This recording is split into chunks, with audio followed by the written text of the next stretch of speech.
19 yoshli Nona Diorsmeyer Russellvildagi Arkansas Texnika universitetining talabasi.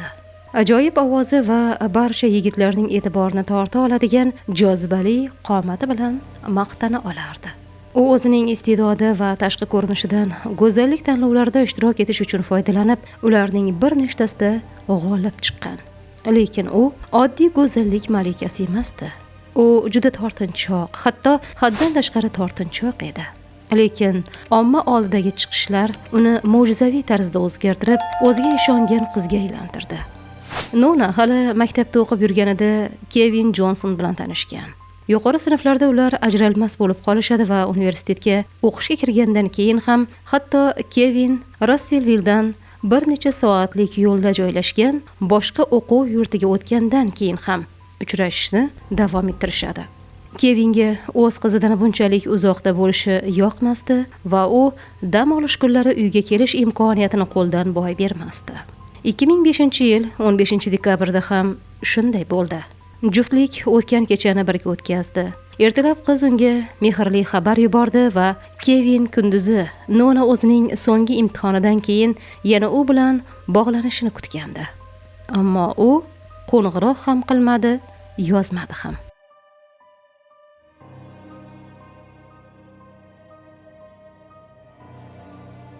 Kevin onasiga u ishlaydigan maktabdagi bayram kechasiga birga borishga va'da bergani uchun Nona yashaydigan shaharning o'sha qismida pitsa yetkazib beradigan do'sti Ryandan qiznikiga kirib undan xabar olishni so'radi. Shuni ta'kidlash kerakki, Nonaga o'gay otasining qattiq qoidalari yoqmasdi. Shuning uchun u ota-onasidan alohida, yolg'iz yashardi. Kevin Ryan qo'ng'iroq qilib, qiz uxlab qolgan bo'lsa kerak degan gap aytishini kutgandi. Ammo Ryan do'stini yanada ko'proq xavotirga soldi. U Nonaning eshik qo'ng'irog'ini chaldi, ammo javob bo'lmadi. Kvartirada chiroq yoniq edi. Shunda Kevin va uning onasi Jenice Nonanikiga kirishga qaror qilishdi. Kevin va Ryan kirish eshigini ocha olishmadi. Kevinning kaliti bor edi. Lekin u uni uyda qoldirgandi. Shuning uchun yigitlar orqa tarafdagi eshikka o'tishdi. Ichkariga qarashganda ular pol ustida yotgan, qonga belangan Nonani ko'rishdi. Yigitlar kvartiraga yugurib kirishdi va Kevin qizga birinchi yordam ko'rsatishga urindi, ammo juda kech bo'lgan edi. Tibbiyot xodimlari yetib kelgach, Nona Diorsmeyerning o'limini qayd etishdi. Jinoyat quroli polga qo'yiladigan lampaning metal asosi bo'lgan. Shuningdek, Nonaning tanasida bir nechta pichoq bilan yetkazilgan jarohatlar topilgan. Paypoqlardan tashqari qizning egnida hech qanday kiyim yo'q edi. Ammo sud tibbiyot eksperti Nonaning zo'rlanganini aniq tasdiqlay olmadi. Odatda bunday jinoyatlarda jabrlanuvchining yaqinlari asosiy gumonlanuvchilarga aylanadilar. Ayniqsa uyga buzib kirish izlari bo'lmasa. Shu sababli Nonani mehmonxonasi polida topishganda politsiya darhol uning yigiti bilan gaplashishni istadi. O'sha kechasi Kevin bir necha soatni politsiya bo'limida savollarga javob berib o'tkazdi va biror marta ham advokat chaqirishni talab qilmadi. Ammo Kevin haqiqatan ham qayg'urayotgan yigitmidi? Va nega uning ustida shuncha qon bor edi? Detektivlar o'z ishlarini puxta bajarganliklarini va keyingi hafta davomida 50 ga yaqin odamni so'roq qilganliklarini ta'kidlashadi. Oxir-oqibat ular yana o'z e'tiborlarini Kevinga qaratishdi. Chunki qizga qilingan shafqatsiz hujumchi u bilan tanish bo'lganligini va bu affekt holatida sodir etilgan jinoyat ekanligini ko'rsatardi. Shu bilan birga yigit politsiya undan xohlagan hamma narsani qilishda davom etdi va hatto poligraf tekshiruvdan o'tkazishga ham rozi bo'ldi. Ammo bu uning tomonidan katta xato edi. Kevin tekshiruvdan o'ta olmadi. Tergovchi unga o'z qizini aynan o'zi o'ldirganini keskin aytganida, yigit o'zining aybsizligini ta'kidlashda davom etdi. Kevin o'sha paytda haqiqatan ham qo'rqib ketganini tan oladi. Yigitning qo'rqishi uchun yana bir sabab bor edi. Chunki politsiya Nonaning yonidagi lampadan juda muhim dalil topdi. Oddiy ko'z bilan faqat kichik bir qon dog'ini ko'rish mumkin edi. Ammo ma'lum bo'lishicha, bu kaft izi bo'lib, u Kevinga tegishli edi. Tergovchilar Kevin politsiya kelganida butunlay qonga belangandi. U o'z izlarini yashirishga uringan degan nazariyani ilgari surishga shoshilishdi. Shuning uchun u guvohlar oldida ataylab Nonaga va jinoyat quroliga tekkan. Ammo Kevinni biladigan odamlar, masalan uning va Nonaning umumiy do'stlari, u hech qachon qizga zarar yetkazmasligini ta'kidlashadi. Nona va Kevin birga bo'lganida men uning boshqa odamga aylanib qolganini doim ko'rardim. Yaxshiroq, mehribonroq, yumshoqroq bo'lardi, deydi Kevinning onasi. Biroq politsiya Kevinning boshqa, ancha yovuz va ko'pchilik uchun noma'lum tomoni borligiga amin edi. Boshqa tomondan Kevin nima uchun Nonani o'ldirish kerak? Axir u shunchaki uning qizi emasdi. U uni o'zining ikkinchi yarmi deb hisoblardi va unga uylanishiga amin edi.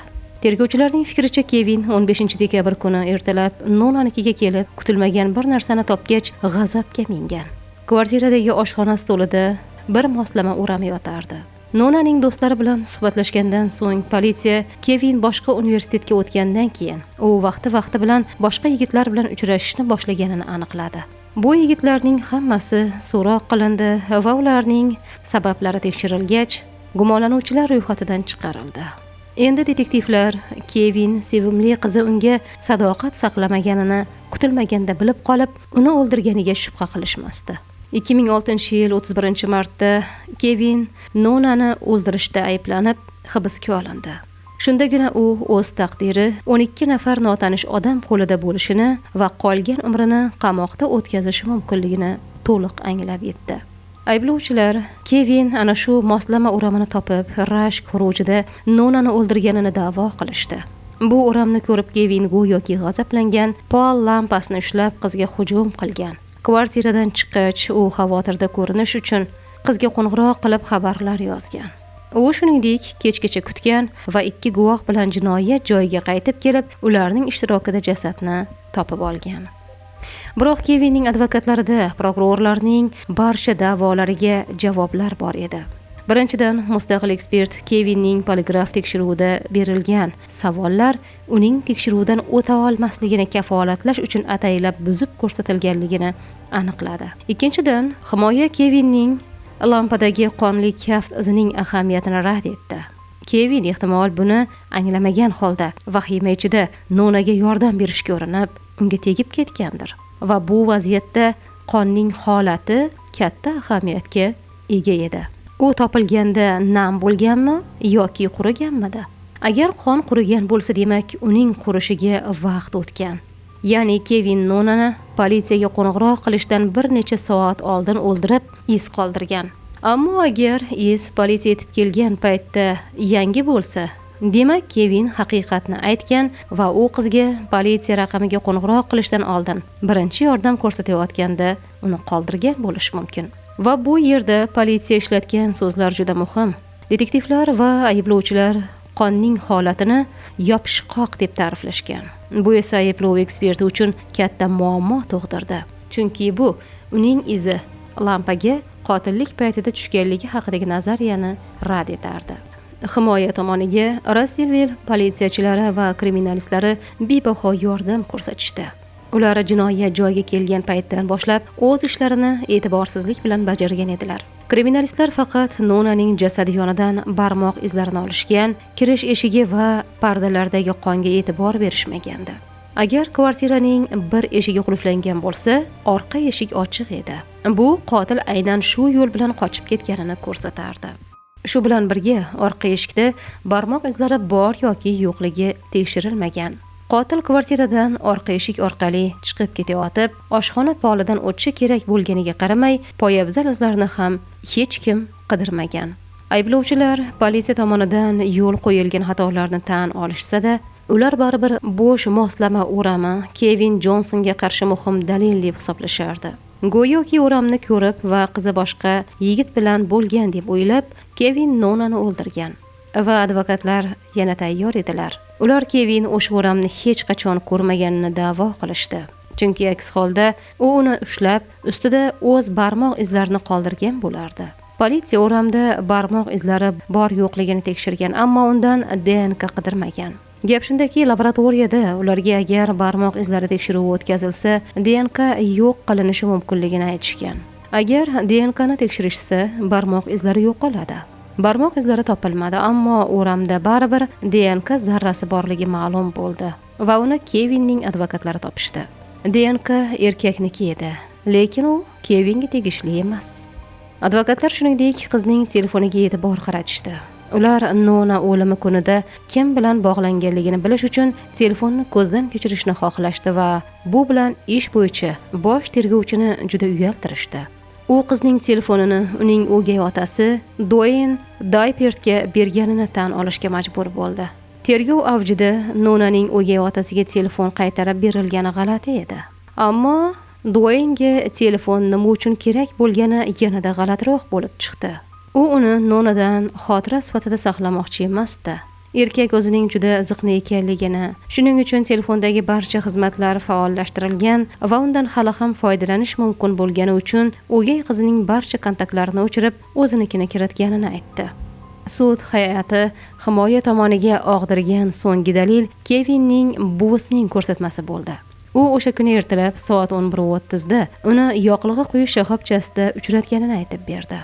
Bu esa Kevinning Nonanikiga borib jinoyat sodir etib, orqaga qaytishga vaqti bo'lmaganini anglatardi. 2007-yil iyul oyida Kevin Nonaning o'limida aybsiz deb topildi. Hakamlar hay'ati a'zolari keyinroq o'z qarorlarini ayblov uning aybdorligini isbotlash uchun yetarli dalillar taqdim etmagani bilan izohladilar. Kevinni qotil sifatida aniq ko'rsatadigan hech narsa yo'q edi. 18 oy davomida Kevinning kelajagi noaniq bo'lib turgandi va endi hammasi tugadi. Yoki tugamadimi? Bu holatda oqlov hukmi yetarli emasdi. Chunki ko'pchilik, jumladan Nonaning onasi va o'gay otasi, yigit uning qotilligidan jazosiz qolganiga amin edilar. Va Kevinning advokatlari qizning haqiqiy qotilini topish ustida ishlashni davom ettirdilar. Agar Kevin Nonani o'ldirmagan bo'lsa, unda buni kim qilgan? Kevinning advokatlari tergovchilarga bu ishni unutishga yo'l qo'yishmadi. Ularni barcha materiallarni, guvohlarning ko'rsatmalarini, laboratoriya hisobotlarini va so'roq yozuvlarini qayta ko'rib chiqishga undadilar. Boshqa potensial gumonlanuvchilar orasida bir kishi alohida ajralib turardi. Bu Nonaning sinfdoshi Alex. Ma'lum bo'lishicha, qiz unga juda yoqardi va aftidan bu tuyg'u o'zaro bo'lgan. Ular Nona bilan ko'p muloqot qilishgan va bir necha marta uchrashuvga chiqishgan. Tez orada do'stlik jiddiyroq narsaga aylandi. Ular hatto juda nozik mavzularni ham ochiq muhokama qila boshlashdi. Alex o'sha mash'um kunda Nonaga yuborgan xabarga qaraganda, yigit u bilan uchrashishga umid qilgan. Bu yigit shubhali ko'rinardi va tergovchilar uning DNK namunasini qanday olish mumkinligini o'ylab topishdi. U kafega ovqatlanish uchun kirganida tergovchi xodimlar xonasida kutib turgan. Qahvaxona xodimi unga Alexning ichimlik trubkasini olib kelib berdi va u tahlilga yuborildi. Politsiya allaqachon qo'llarida haqiqiy qotil borligiga ishonardi, ammo tahlil moslikni ko'rsatmadi. Go'zallik malikasi o'ldirilganidan 2 yil o'tib sodir bo'lgan talonchilik tergovchilarning e'tiborini ular allaqachon unutgan gumonlanuvchiga, Nonaning qo'shnisi Gerri Danga qaytardi. Gerri shartli ravishda ozod qilingan jinoyatchi bo'lib, u to'g'ridan-to'g'ri Nonaning ro'parasida yashardi. Politsiya bilan dastlabki suhbat paytida u jinoyat kuni onasi bilan xarid qilganini aytgan va onasi uning so'zlarini tasdiqlagandi.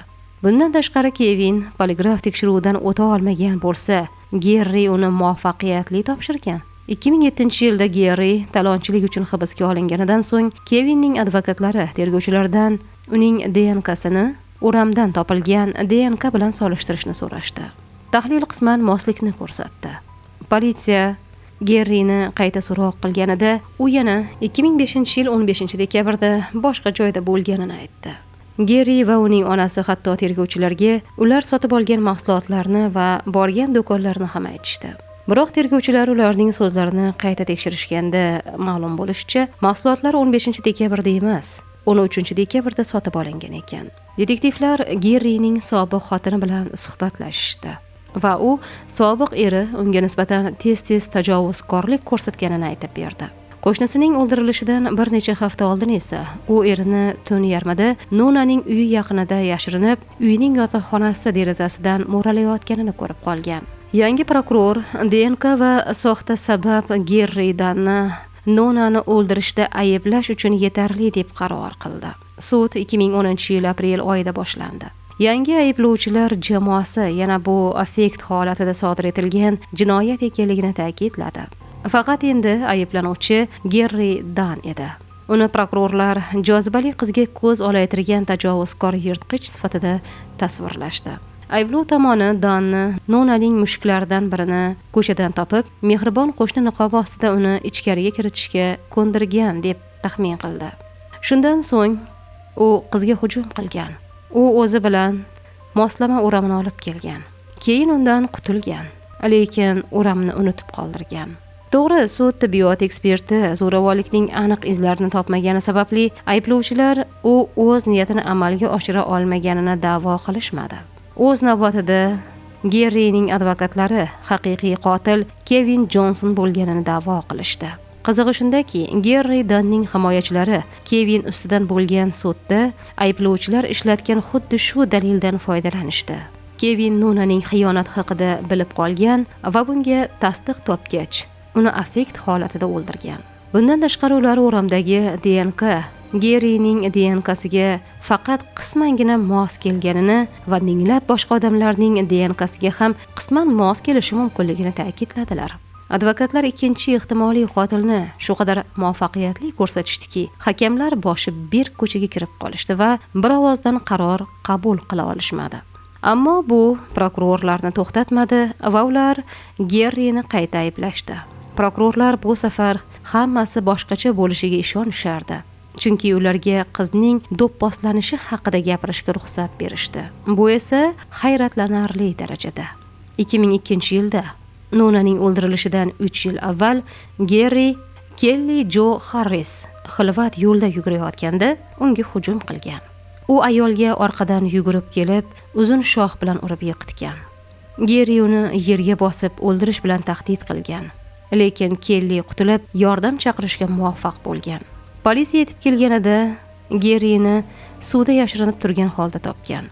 Gerri hujumda aybdor deb topilib, 18 oyni qamoqda o'tkazgan. Ozodlikka chiqqanidan so'ng esa Nonaning ro'parasidagi kvartiraga ko'chib o'tgan. Biroq Kellining ko'rsatmalariga qaramay, Gerri Danni sud qilish bo'yicha ikkinchi urinish yana hakamlar hay'atining noaniqligi bilan tugagan. Gerri sud zalidan ozod odam sifatida chiqib ketdi. Ammo u ozodlikdan uzoq vaqt bahramand bo'lmadi. U muammolardan uzoq yura olmadi va ayni paytda odam o'g'irlashga 2 marta urinish va axloqsiz harakatlari uchun qamoq jazosini o'tamoqda. Arkansas shtati Danni yana Nonaning qotilligida ayblashi mumkin edi, ammo bunday qilish niyatini ko'rsatmadi. Taxmin qilish mumkinki, 3 ta urinishdan so'ng prokurorlarning ayblov hukmiga erisha olishlariga bo'lgan kuchi va ishonchi tugagandi. Go'zallik malikasining vahshiylarcha o'ldirilishi haqidagi hikoya javob bilan emas, balki savol bilan tugaydi. Nona uchun adolat bo'lishi mumkinmi? Ozodlikka chiqqanidan so'ng Kevin Jons advokat bo'lishga qaror qilib, o'qishga qaytdi. U Nonaning ishi bo'yicha bosh tergovchi va politsiya boshlig'iga qarshi da'vo arizasi berib, ular uni konstitutsiyaviy huquqi bo'lgan sud tomonidan adolatli ko'rib chiqilishidan mahrum qilish uchun muhim dalillarni yashirganliklarini da'vo qildi. Biroq da'vo muddati o'tganligi sababli uning arizasi rad etildi. Russellville shahri Nona Dirksmayerga bo'lgan muhabbatida doimo yakdil bo'ladi. Ammo odamlarning fikrlari uni kim o'ldirganligi borasida bo'linishi mumkin. Ba'zilar politsiya Kevinni sudlay olmaganida aybni ag'daradigan odam qidirgan deb hisoblaydi. Boshqalar esa jinoyatchi ozodlikda qolganidan xavotirda. Afsuski, qotildan tashqari hech kim Nona bilan nima sodir bo'lganini aniq bilmaydi. Ushbu hayotiy voqea haqidagi fikrlaringizni izohlarda yozib qoldirishni unutmang. Xavf har bir qadamda bo'lishi mumkin. Ogoh bo'ling va xulosa chiqaring.